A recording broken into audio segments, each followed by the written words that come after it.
Kemudian juga ditanyakan kepada saya ada 60 kabupaten bilik suaranya juga rusak. ASN juga melakukan gerakan-gerakan yang hampir sama, yang intinya adalah mereka tidak netral lagi. Persoalan-persoalan yang semacam ini harusnya sudah diakhiri.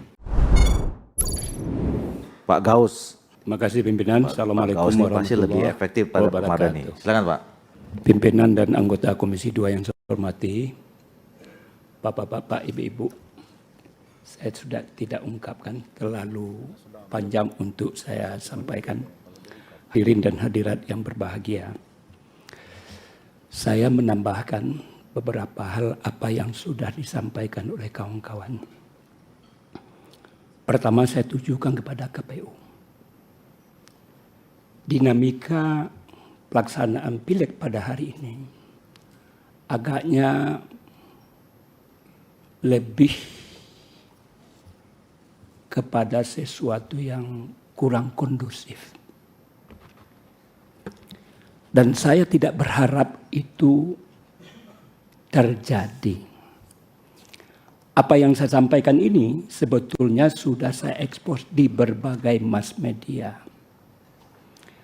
Tadi sudah disampaikan ke kawan sebagaimana saya katakan, kasus di Taiwan itu kan memalukan dan memilukan.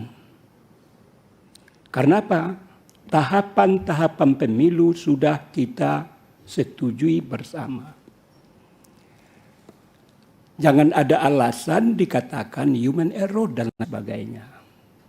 Ini tentu merusak citra KPU sebagai pelaksana.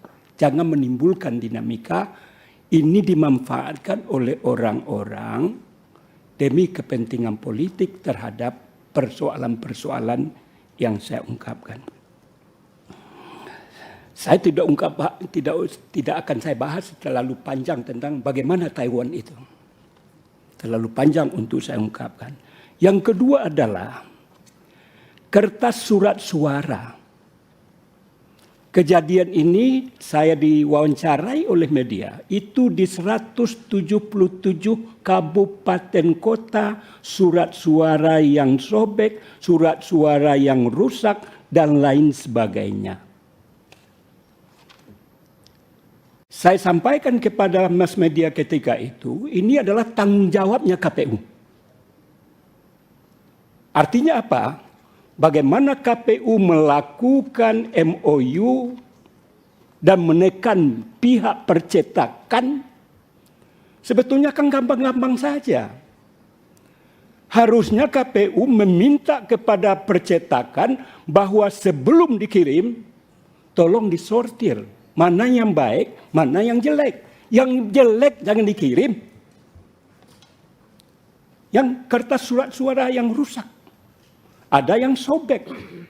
Ini kan juga malapetaka ini. Jangan ini kita berharap pemilu ke depan ini makin lama makin baik. Ternyata ini persoalan yang muncul. Kemudian juga ditanyakan kepada saya ada 60 kabupaten bilik suaranya juga rusak. Sekarang ini masa iklim musim hujan. Dan itu sudah kita sampaikan antisipasi, ini ketua, pimpinan, komisioner, bahwa pelaksanaan pemilu dilakukan pada musim hujan. Artinya apa? Sudah harus ada antisipasi terhadap persoalan itu. Ternyata ini juga terjadi. Tentu harapan saya adalah persoalan-persoalan ini karena sudah kegiatan ini 5 tahunan, harusnya kita harus bisa meminimalisir tentang persoalan ini. Kemudian kepada Bawaslu.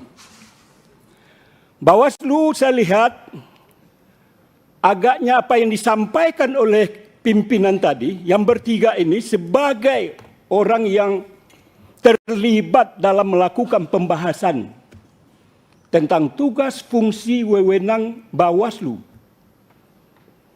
Tetapi beliau sudah menyampaikan dan saya tidak usah ungkapkan. Di mana banyak persoalan-persoalan tadi, misalkan di Garut, secara sumringah. Ini jadi presiden buruk. Sebab ASN juga melakukan gerakan-gerakan yang hampir sama. Yang intinya adalah mereka tidak netral lagi. Kasus saya di Pasaman Barat, di dapil saya. Bupatinya mengundang, ada videonya, sudah saya kirim ke Pak Bagja. Saya kirim juga ke kawan-kawan di Bawaslu Pusat, sudah saya kirim. Apa yang di-share oleh kawan-kawan, saya share juga kepada bapak-bapak, kecuali Loli yang nggak saya kirim. Ketiga komisioner sudah saya kirim apa yang terjadi. Artinya adalah sekarang ini melihat perkembangan fenomena yang ada pada hari ini, gerakan-gerakan untuk bagaimana pemilu ini tidak baik, tidak sempurna, padahal kita menginginkan bagaimana pemilu ke pemilu itu adalah sesuatu keniscayaan untuk kita sempurnakan. Karena sudah kita laksanakan 5 tahunan. Kok masih menimbulkan dinamika yang kurang baik? Oleh karena itu, masalah netral ASN, TNI, Polri, masalah Satpol PP di Garut, kasus Bojolali, kita baru pertama kali ini. Yang kasus-kasus yang kita sampaikan. Yang ingin saya sampaikan adalah persoalan-persoalan yang semacam ini harusnya sudah diakhiri. Di mana letak wibawa daripada Bawaslu? Ini juga menjadi presiden kalau tidak ada tindakan tegas yang dilakukan oleh Bawaslu. Terakhir adalah di kecamatan saya. Di kampung saya. Ada caleg, saya saja anggota Komisi 2, mitranya Bawaslu. Tidak berani memberikan sembako.